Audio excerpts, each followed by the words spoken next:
इसको एक बार pull up करते हैं। आज के सत्र में 13% की तेजी है। गौरव, आपसे इस पर टेक जानना चाहेंगे और सिर्फ नेटवर्क टेक्नोलॉजीज के लिए आज का सेशन ही नहीं देखना चाहिए।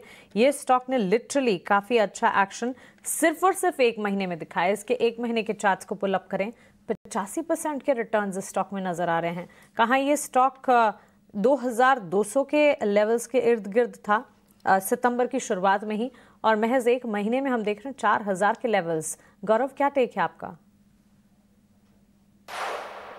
आई थिंक जो इसके नंबर्स हैं, प्राइस पॉइंट पे मैं बात कर रहा हूं, आपने जैसे बताया 2200 से 4200 का लेवल सीधे आ चुका है। आई थिंक अब ज्यादा कुछ करने के लिए, बात करने के लिए या शेयर में क्वी परचेज करने के लिए रहता नहीं है। क्लोज टू डबल का move in a very short span, ये अपने आप में ही एक ट्रेडिंग पर्सपेक्टिव से मैं कहूं तो एक रेड फ्लैग है। यहाँ पे एक कॉशियस अप्रोच रखनी चाहिए, ट्रेडर्स को बुकिंग कंसिडर करना चाहिए।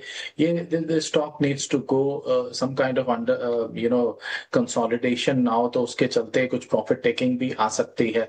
करंट लेवल्स पे बाय की सलाह बिल्कुल भी नहीं होगी, ऑल्दो जो कि आज का भी अप मूव है, इतने बड़े मूव के बाद भी वो भी वॉल्यूम सपोर्टिव है, लेकिन इन लेवल्स पे स्टॉप लॉस टू टारगेट बिल्कुल भी फेवरेबल नजर नहीं आ रहे हैं। देयरफॉर मैं फ्रेश बाइंग की बिल्कुल सलाह नहीं दूंगा। जिनके पास है ऑलरेडी उन्हें पार्ट बुकिंग की सलाह रहेगी, और रिमेनिंग क्वांटिटी के लिए ट्रेलिंग स्टॉप लॉस के साथ अपनी पोजीशन वो रख सकते हैं। अभी के लिए जो स्टॉप लॉस मैं सजेस्ट करूंगा दैट इज 3750।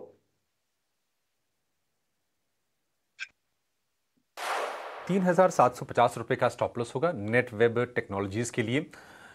13% ऊपर ये शेयर है, लेकिन निफ्टी ने लगा दिया है इस बीच डबल सेंचुरी और निकल गया है निफ्टी 24,800 की भी ऊपर फिर से।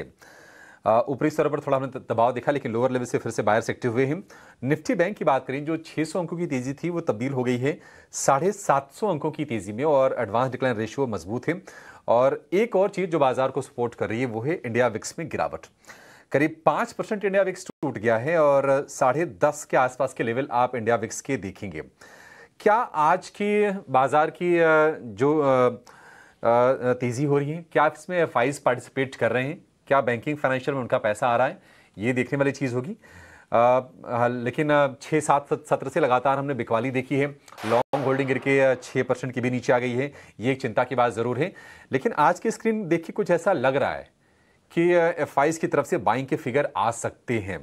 देखते हैं, वो तो शाम को पता चलेगी, और इसका इम्पैक्ट जो हम देखेंगे फिर वो होगा कल तो छुट्टी है शुक्रवार को, यानी कि जो आखिरी कारोबारी सत्र होगा इस हफ्ते का। लेकिन टाटा मोटर में हम देख रहे हैं कि 5% की तेजी है। इन्होंने रिकॉर्ड डेट का अनाउंसमेंट कर दिया है सीवी बिजनेस के डिमर्जर को लेकर, और 14 अक्टूबर ये डेट होगी। सीवी कारोबार को अलग कर रहे हैं, तो पैसेंजर व्हीकल जो इनके एक स्ट्रॉन्ग होल्ड है जिसमें कि जेएलआर होगा और ईवी वाला बिजनेस होगा वो अलग हो जाएगा।